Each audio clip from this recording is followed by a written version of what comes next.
Media Talk. Jadi siapa nih yang kenalan duluan? Gue first ya sih, dari Adit yang dulu aja. Okay, hello guys, I'm Arif Nandi. I'm from 10-4, 17th generation, or usually called by Yogyakarta. Halo guys, I'm Rahma Charissa Sabila. I'm from 11-2, 16th generation, Gadrasiel, Manisan Cendekia. And I'm Aisyah Zeba Zara from 11-1, people usually call me Zeba, part of 16th generation or Gadrasiel, Manisan Cendekia.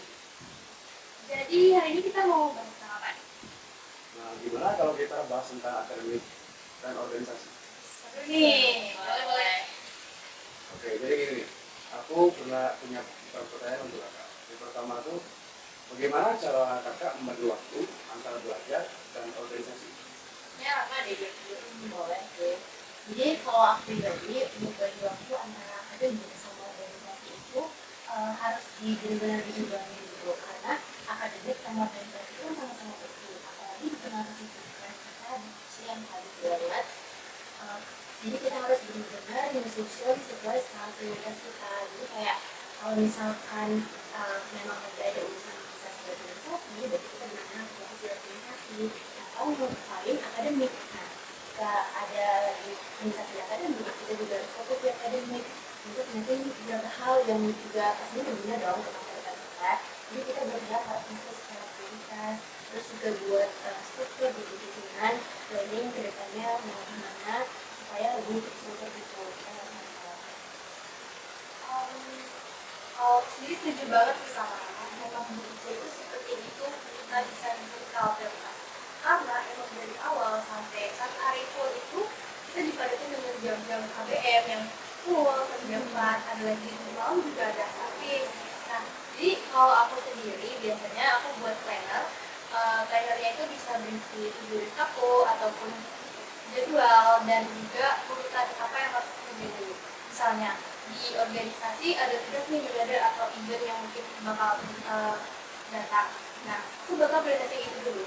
Tapi segera mungkin akademiknya aku kerjain setelah selesainya organisasi tadi. Jadi harus pintar-pintar seimbangin waktu sebanyak waktu.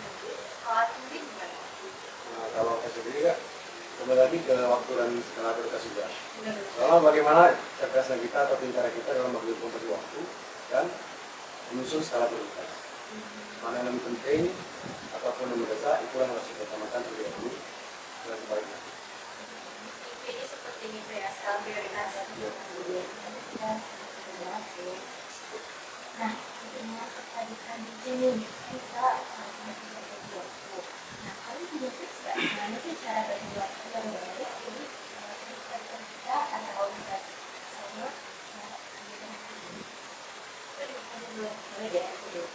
Oke, jadi gini. We have 168 hours in a week. So we have more time than itu. Jadi kita tuh punya banyak waktu dari yang kita pikirkan. Tapi mengapa bisa? Tugas-tugas yang kita selesaikan banyak yang masih terpenggalang, juga banyak hal yang kita tinggalkan dan kita lewatkan. Jadi di sini masalah cuma satu, yaitu time management kita yang dulu. Jadi hal yang harus kita perbaiki mulai dari sekarang, yaitu bagaimana cara kita memanage waktu dengan baik agar semua kegiatan terlaksana dengan waktu yang padat. Kalau kamu seperti itu. Kayaknya mirip-mirip deh. Manage waktu itu emang seperti itu ya, kayak tadi time management, waktu, skala prioritas. Jadi kalau aku sendiri aku nyusun jadwal per waktu, misal kayak pagi aku harus ngapain, sekolah aku ngapain. Kalau misalnya dikasih jadwal mandiri kan kadang DJ mungkin ada kegiatan atau event kita dikasih jadwal mandiri. Nah itu sebisa mungkin aku gunain buat belajar 24/7. Nah kalau misalnya emang gak ada waktu, mungkin pas malam setelah pulang dari masjid. Jadi intinya harus bisa pada kita tidak kita mencari waktu yang kosong buat belajar. Sama sih jadi gimana? Ya kalau aku pribadi juga aku biasanya buat kayak ke depannya gimana aku contohnya kayak misalkan hari ini aku ngapain aja. Aku misalkan ada event organisasi ataupun ada tugas dari akademik, itu tuh sebisa mungkin dari kerja. Jadi misalkan ada waktu luang ataupun waktu kosong di kelas ataupun di asrama, nanti aku bisa langsung ngerjain nyicil dari tugas-tugas itu biar bisa selesai. selesai, misalkan aku punya beberapa tugas, setidaknya hari ini selesai satu atau dua tugas dulu, sehingga tugas-tugas lain tuh jadi nggak numpuk gitu kan, kita nggak tahu kan kapan tugas itu datang lagi gitu kan, jadi kita bisa itu nggak malas sama nggak numpuk tugas-tugas yang ada, biar itu tetap berjalan lancar seimbang antara akademik sama organisasi juga. Terus kita juga bisa manfaatin waktu itu sih, kadang kayak kita harus benar manfaatin satu hari kayak berharga banget, kayak don't spend today worrying about tomorrow gitu kan. Jadi kayak benar-benar kalian habisin hari ini untuk kerjain semua hal yang bermanfaat, jangan pusingin besok apa harus gimana, cuman ambil hari kemarin untuk belajar, terus hari kedepannya itu untuk memperbaiki lagi gitu. Kan sering banget ya tiba-tiba data tuh ngirim itu, data tugas ini gitu. Nah, menurut kalian sendiri, kalau kalian belajar biar efektif, kalau dalam kondisi atau suatu situasi itu gimana? Boleh deh. Kalau aku pribadi, aku pikirin kalau belajar harus mengulang. Kayak kalau belajar manusia pasti sering lupa kan. Jadi kayak apalagi di tengah kehidupan tadi, aku biasanya bakal mengulang materi pelajaran biar ingat, kayak kalau misalkan ada waktu luang kosong di organisasi juga lagi nggak ada tugas yang banyak banget, terus di kegiatan pasangan juga lagi gitu. Jadi aku bakal mengingatkan ini biar mudah nanti untuk kedepannya dia mau keteteran kalau belajar gitu. Terus juga jangan malas-malasan sih, kayak waktu itu sepenting itu, seberharga itu, jadi kayak ya kita harus bisa manfaatinnya sebagus mungkin gitu. Kalau saya sendiri tidak. Jadi kita harus ingatkan sekarang ini kita sudah berada di dalam organisasi, di mana sudah banyak sekali media pembelajaran, apalagi di IG. Kita kan menggunakan laptop. Fasilitas sangat menunjang untuk media pembelajaran. Jadi kita bisa belajar dari berbagai sumber media manapun, dari sosial media atau dari internet atau dari video pembelajaran atau aplikasi pembelajaran lainnya. Jadi sekarang ini hanya tentang bagaimana pintarnya kita dalam memanfaatkan segala fasilitas yang telah disediakan dan juga mengkombinasikannya dengan waktu yang telah diberikan. Kalau sendiri sih, aku emang nyediain satu buku kayak gitu, isinya emang full selain dari tulis jadwal ataupun hal-hal yang harus aku kerjain di satu aku tulis. Nah, di situ juga aku biasanya ngisi jadwalnya itu disesuaikan. Nah, terus juga tulis itu aku sesuai banget dengan misalnya ada yang ini, ternyata ada yang begini. Jadi sekitar kalian yang di waktunya, terus juga kalau misalnya ada ulangannya mungkin masih atau minggu depannya. Nah, kalau dari aku, saran aku itu bisa belajar hamil satu minggu dari ulangannya, karena iya benar, karena kalau misalnya udah dekat nih ulangannya tiba-tiba ada event datang, kan kita nggak bisa kan, gimana kita mau belajar kalau misalnya ada event yang mendadak gitu. Jadi kalau misalnya udah kejadian itu, kita udah belajar kan kita enak, kita tinggal review materi, gak perlu susah-susah, bahkan stres, ya kan? Bener banget. Dan juga kalau dilihat anak zaman sekarang juga banyak yang kayak belajar cuma kalau ada PR atau belajar cuma ada pas ulangan. Nah, sistem tugas sekolah, jangan sampai kayak gitu. Nah, banget sih sistem tugas sekolah. Mungkin kayak kita kalau dari sekolah, kayak kapan sama pelajaran di rumah. Oke, selanjutnya bagaimana pengalaman ataupun pelajaran khusus dari pencapaian akademik atau kegiatan organisasi yang pernah kita alami yang bisa jadi motivasi bagi teman-teman kalian? Aku punya satu cerita. Jadi dulu aku pas masuk SMA, aku tuh ada orang yang nyari untuk masuk ke dalam organisasi. Aku ragu banget untuk gabung ke organisasi. Kenapa? Karena aku mikir di SMA itu adalah ajang yang benar-benar kita harus fokus ke akademik, kita harus benar-benar mengejar akademik, karena SMA itu tempat kita awal dari kita nanti kejuruan tinggi nantinya kan. Jadi kita harus benar-benar fokus untuk belajar. Sampai aku dikasih saran, nah katanya kayak pelajaran itu proses seumur hidup kita, dan pembelajaran itu nggak harus kembali dari buku, dari kelas ataupun dari media-media yang terpakai sama satu media aja, tapi kita bisa belajar dari pengalaman hidup gitu. Nah, setelah dari sana aku sadar, oh iya ya, ternyata organisasi itu bukan cuma ngambil serunya aja, tapi juga banyak social skills yang bisa kita dapat gitu dari organisasi. Jadi aku waktu itu langsung daftar organisasi, dan setelah masuk organisasi pun aku have fun banget di organisasi. Aku belajar banyak hal, kayak hal-hal yang bahkan aku mikir kayak nggak mungkin dapet kalau misalkan aku nggak gabung ke organisasi gitu. Kayak aku mikir awalnya organisasi itu cuma kayak ya flat, terus nggak seru-seru amat, tapi setelah gabung ke organisasi aku udah sadar kalau organisasi itu kayak ngajarin kita banyak hal.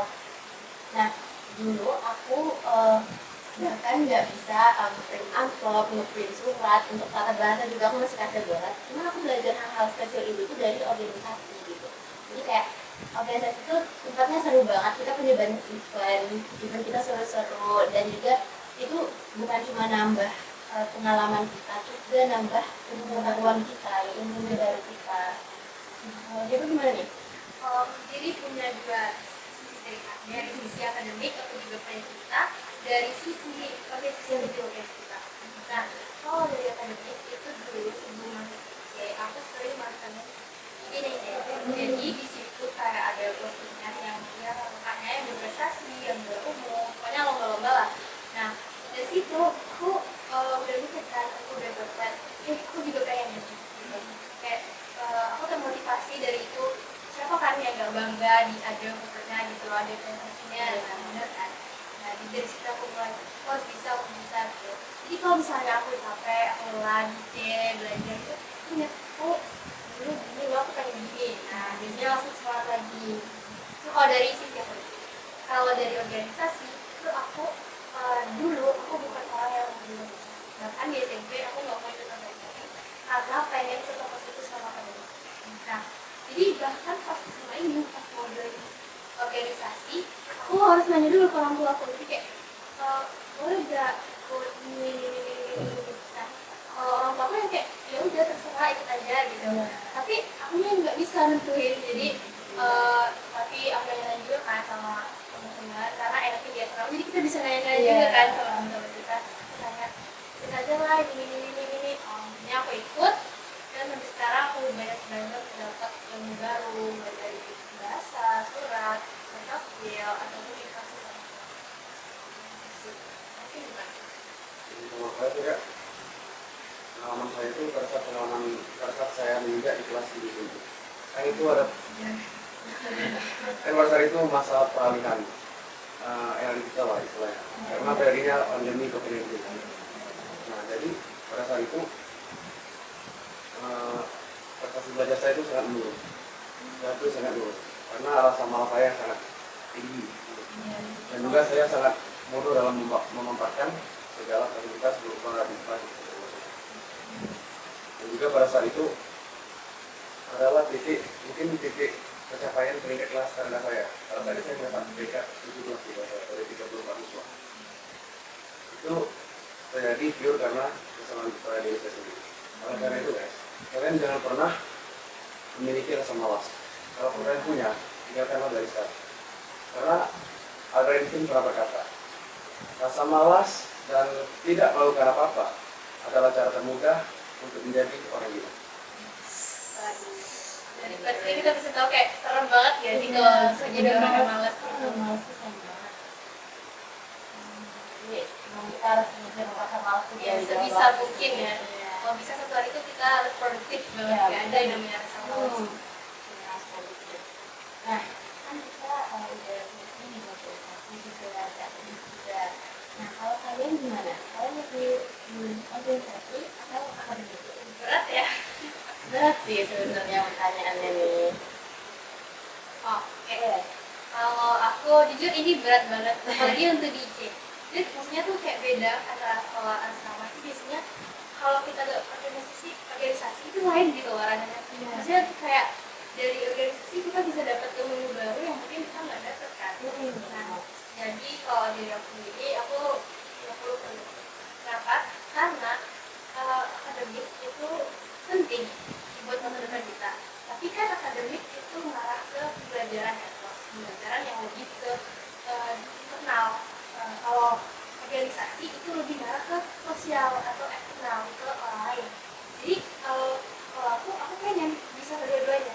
Jadi sebisa mungkin aku nimbang. Jadi kalau misalnya dipilih aku pilih kedua-duanya. Ya, Karena ya. pasti ini tentunya tidak bisa dibandingkan karena kedua hal ini merupakan dua hal yang saling berkaitan antara akademik maupun organisasi. Jadi kedua hal ini seharusnya disandingkan karena sama-sama penting gitu ya. Betul. Jadi kedua hal ini berbanding lurus gitu. Dan juga bukan berarti ketika kita berorganisasi itu menjadi penghalang untuk kita terus belajar dan belajar. Karena kita bisa belajar dari media apapun yang seperti dikatakan oleh Ahmad tadi.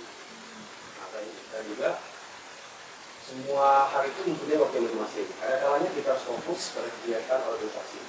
Dan juga ada kalanya kita harus fokus pada kegiatan akademik. Jadi gitu. Benar banget sih.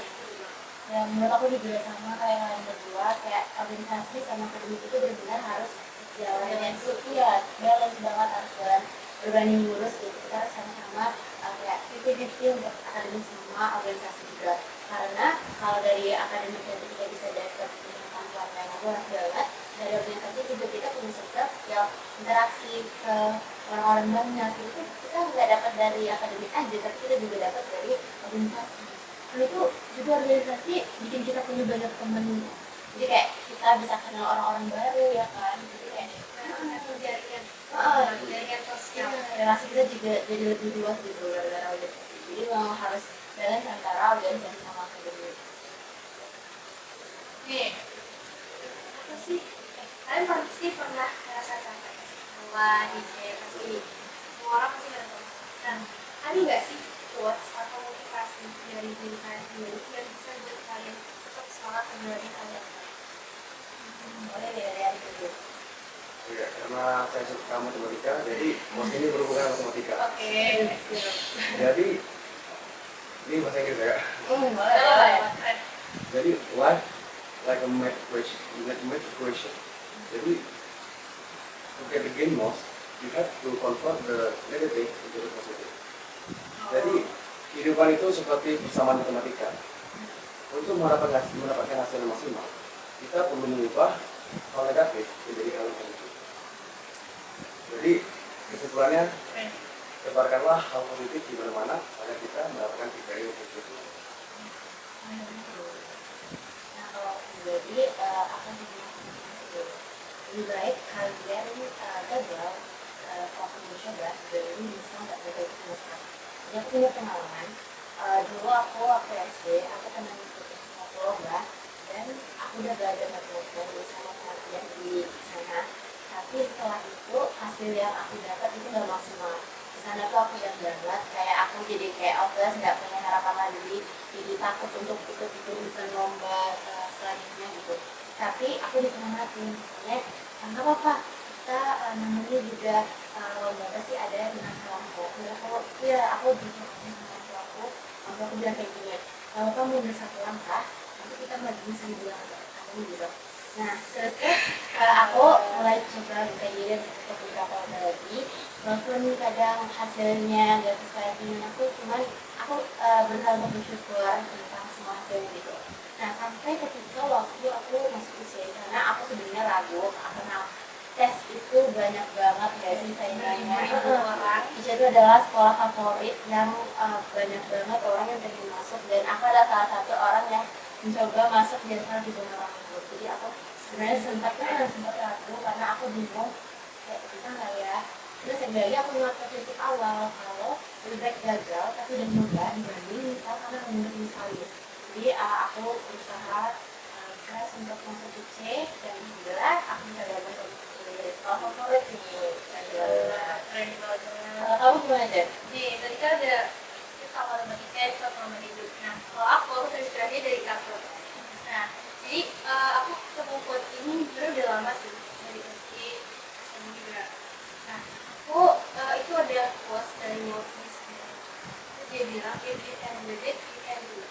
Jadi maksudnya di sini kalau kamu mimpi, kamu harus bisa juga merealisasi itu.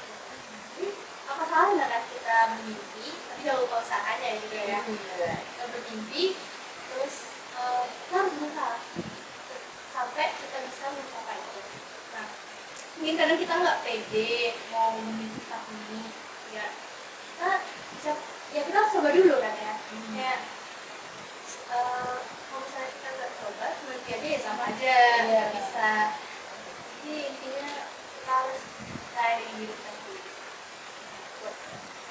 Jadi kita jangan malas-malasan, terus semangat juga usaha yang penting. Jangan lupa doa. Ya, jadi harus menggunakan waktu sebaik-baiknya. Ya nggak kerasa nih podcast kita udah sampai di ujung. Nah sebelum kita akhirin, nah aku nih tahu kalau sifat hidup punya slogan. Kan udah tahu nggak? Tahu apa tuh? Nah jadi sifat ini punya slogan. Kalau nanti aku bilang sifat, kita semua jawabnya cerita inspiratif, cerdas dan kreatif. Oke. Sifat Cerita inspiratif, cerdas, dan kreatif. Kayaknya sekian dulu deh episode kita kali ini. Stay tuned for the next episode. Thank you for watching and see you. Wassalamualaikum warahmatullahi wabarakatuh.